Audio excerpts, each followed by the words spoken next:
Hey everybody, and welcome to Let's Make Some Food, baby. Today we're going to make some butternut squash puree. I'm here in my wife's garden. She just planted her raspberries the other day. We're hoping maybe next year we'll have fresh butternut squash from the garden to make some soup or something with. But for now we're going to make the puree for Zoe. Butternut squash is great for young kids, as young as 4 months. It's got a rich, sweet, velvety taste, and it's comparable to sweet potatoes or pumpkins.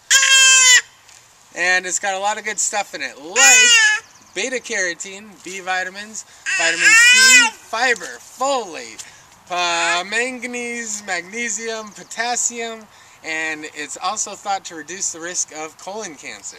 So that's a lot of good stuff for butternut squash. There's 2 ways to cook it. You can dice it up and steam it, or you can roast it with the skin on in the oven, and that's what we're going to do. We're going to roast it, so I think it's easier, and Zoe's ready to go, so let's go make some butternut squash puree, baby!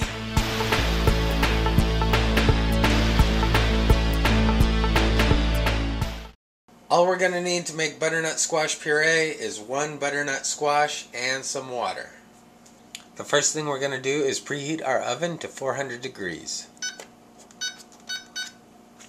Okay, first I'm going to remove the top to the butternut squash, and then I'm going to cut it in half lengthwise.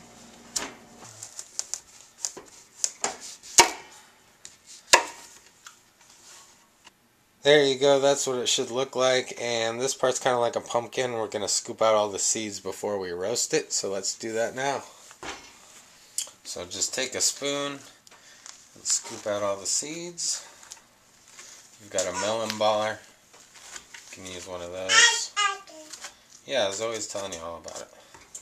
She's telling you how to do it. There we go. Let's do this one.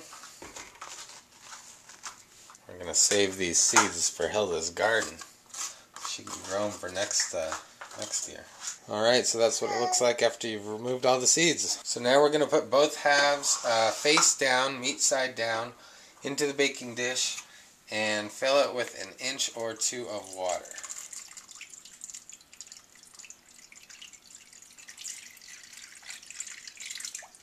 I think that looks pretty good. Okay, so then put your butternut squash into the oven, bake it at 400 degrees for about 45 minutes to an hour. So, okay, so let's stick it in there and wait for it to get done. Are you ready for it, Zoe? This is going to be yummy, I think. You ever had butternut squash before? No, you haven't. We fed it to Emily, but we haven't made it for you yet. You excited? You excited to eat it? It's going to be an hour, though. It's going to be an hour. I know. I'm sorry. You're going to have to wait. Okay, it's been about an hour now, and the butternut squash looks done, so let's take it out, and I'll show you what it looks like. So here's the squash. You can see it's turned a dark brown or tan color, and there's definitely some blisters on it. That's how you can tell it's done. So we're just going to let it cool down before we do anything else. So we'll wait about 10 minutes probably. Okay, so after they've cooled down a little bit, we're going to take them out of the water. I'm going to flip them up.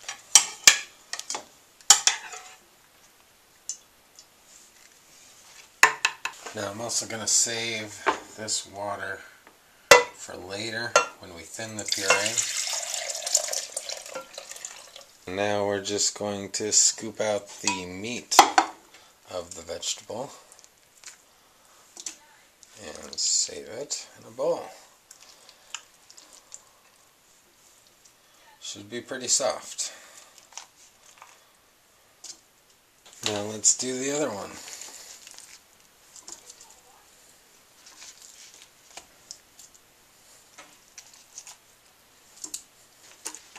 Okay, and there we go. That's what we're left over with, the meat of the vegetable. Now we're going to use either a blender, food processor, anything you got to mash it up and puree it. So that's what we're going to do now. Alright, so here's our food processor. We're going to add the butternut squash in there. There we go. And a little bit of water from earlier that we saved.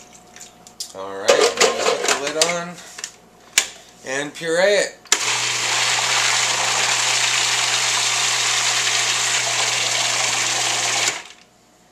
Alright, so here's the final product. That is butternut squash puree. Kind of looks a little like carrot puree, basically. And let's go feed some to Zoe, see what she thinks about it.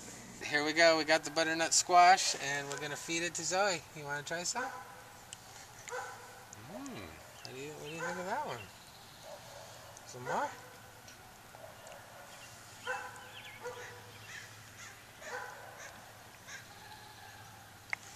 I think she likes it. What do you think?